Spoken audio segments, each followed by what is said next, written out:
Hi, I'm Kristen Palmer. Thanks for joining me today. I'm in the beautiful courtyard behind Pinehurst Surgical. If you're not familiar with that, you need to become familiar because it is a wonderful state-of-the-art facility.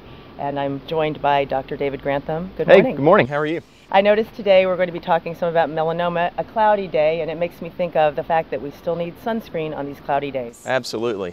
Clouds don't block all of the UV radiation that you get, so sunscreen is important. Protection is so important. We're going to get to all of those. Right. But first, you're new to our area, so welcome. Yeah, thank you very much. And you are doing a lot in the practice of and the surgery of melanoma and treatment of melanoma. Correct. So let's talk about that in a few minutes. But first, tell us a little bit about you. Well, I grew up in Hickory, North Carolina, went to NC State for undergrad and then Chapel Hill for medical school. Then I did my surgical training at Wake Forest, so I've been here about 2 months. Okay, and hope you're enjoying the area. Absolutely. Couldn't come to a nicer facility. It's beautiful. It really is. Let's talk about melanoma in terms of just general diagnosis. Now, I'm coming to you just as most people probably watching are. Right. Very little information about it. However, I do know a friend of mine in Charlotte. He's an airline pilot, spent probably too much time in the sun, and he's one of the people that has said to me, a checkup every year, the proper treatment, getting diagnosed, and also all the things, prevention that we can do. Right. Important. He found one actually between his toes, or I should say his doctor did. Mm-hmm. Well, certainly the first thing would be prevention with good sunscreen, and usually I recommend an SPF of 30 or greater, especially on sunny days and more in the summertime than the wintertime. But certainly all year it's important to cover yourself. So after the prevention step, then the next would be diagnosis. And if you find a worrisome looking area on your body, then you should have your doctor check it out. Usually we talk about the ABCDs of melanoma. Mm-hmm. A for asymmetry, meaning that it's an odd-shaped area, not a circular area. B for border irregularity, meaning the border of the lesion shows a jagged border. C for color variegation, meaning it's got different colors within the lesion itself. Sometimes it's blue or black, or sometimes red.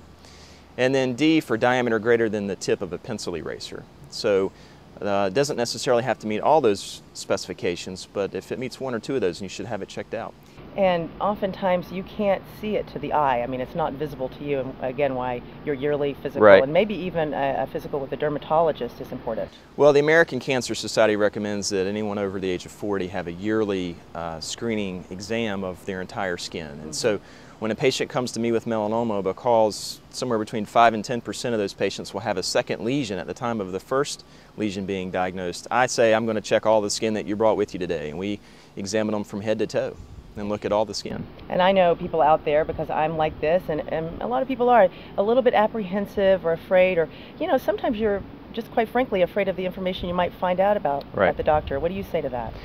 Well, I think it's important to be realistic about it and understand that, like with any kind of malignancy, and this is a cancer, that the best odds for you living through it are to be diagnosed early and get it treated early. Early detection, true with any type of cancer. Absolutely. Okay. Absolutely. Well, let's talk a bit about the treatment phase itself. Okay. When somebody comes into your office and say it is early, or maybe it's advanced a bit, how do you proceed? Well, the first step would be to have a biopsy of the lesion, just to prove that it is a melanoma. And the biopsy will also give us some idea of how thick it is, and that's the initial indicator as to what additional procedure would be needed. So there are different ways of biopsying the lesion, and most often the patient will come to me with the biopsy result because their primary care doctor or the dermatologist went ahead and did the biopsy. And so depending on the thickness of the lesion, then we talk about either sampling the lymph nodes or not, and then what type of wider excision needs to be done. You are a general surgeon. You do a wide variety of things, not Correct. Just melanoma. So let's hit on a few of those as well, but then we'll come back to treatment and diagnosis and also prevention of melanoma. Sure. So some of the other things that I am interested in, I did special training in minimally invasive surgery.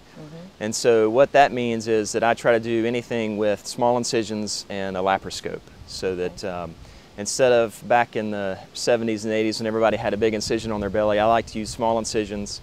The recovery time is quicker. Absolutely. And I think the patients appreciate the cosmetic difference of that as well. So anything from gallbladder surgery to hernia repairs, colon resections, any kind of surgery on the stomach. There's a really broad variety of what's available to us now with the technology that's available. And when we're talking about melanoma specifically, and when you have to address that surgically, how do you do that? Well, again, we go back and look at the biopsy result, and almost universally the patient will require a wider excision of normal skin surrounding where the melanoma was. And sometimes we have to sample the lymph nodes, and we talk about that in terms of a sentinel lymph node biopsy. That just means that previously all of the lymph nodes that were draining that area of the skin used to be removed in order to appropriately stage and treat the melanoma. And that carried some morbidity with it, with arm swelling, or if the lymph nodes were removed from the armpit or whatnot. So now a new technique's been developed since the early 90s, really, out in Southern California, where 1 or 2 of the lymph nodes are sampled in the armpit using blue dye and a radionucleotide marker. Okay. Well, you can be assured of one thing. Dr. Grantham is in a state-of-the-art facility. He is trained in the same fashion. And people are afraid because they hear these, I'll just go ahead and say it, horror stories of the ways people were treated or the surgeries they might have. And if you know anybody that's had skin cancer, my mom had it, lives in Florida, and it was just pretty seamless. And these days, not something to be afraid of. Right. Get in, get early detection, and some of the prevention things quickly that we might be able to do to prevent melanoma. Correct. We hate to hear horror stories, so whether it comes to personal service or the medical care that you receive, we aim to go above and beyond what's expected of us. And you can count on that right here at Pinehurst Surgical. Dr. David Grantham, give him a call and check out all of the information on the website. Your contact information? It's pinehurstsurgical.com, or you can reach my secretary at 235-2716.